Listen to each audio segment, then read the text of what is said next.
Merci, Monsieur le Président. Alors, le sondage, c'est un exercice régulier, important dans une organisation pour savoir où on doit améliorer. Évidemment, remercier nos employés parce qu'eux aussi vivent la COVID, les aménagements d'espace, de temps, et il faut reconnaître leur bonne contribution. Notre ville, elle est ce qu'elle est en grande partie grâce à ses employés et nous devons en être fiers. Ce que je retiens entre autres du sondage, c'est la connaissance ou la méconnaissance du service du 3-1. À la page 23 du sondage, on nous parle de les communications et l'expérience citoyenne. 42 sont au courant du service, 55 ne le sont pas. C'est pourtant la porte d'entrée pour justement faire valoir ces plaintes, ces contraintes.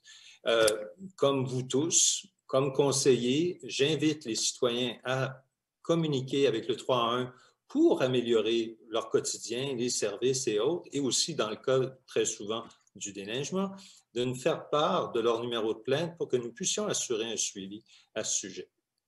D'ailleurs, l'évolution des conditions hivernales fait en sorte qu'on tombe dans de nouvelles problématiques.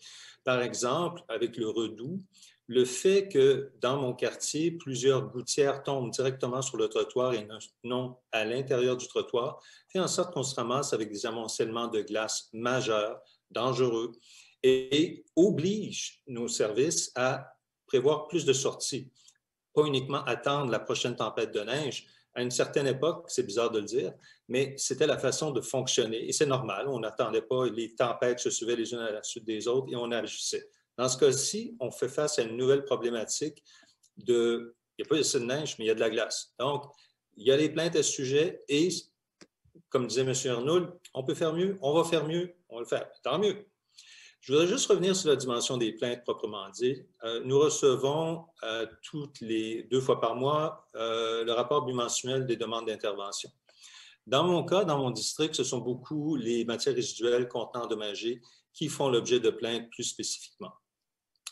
Je suis heureux de voir que ce nombre de plaintes décroît. Elles sont toujours présentes, donc il y a toujours place à amélioration.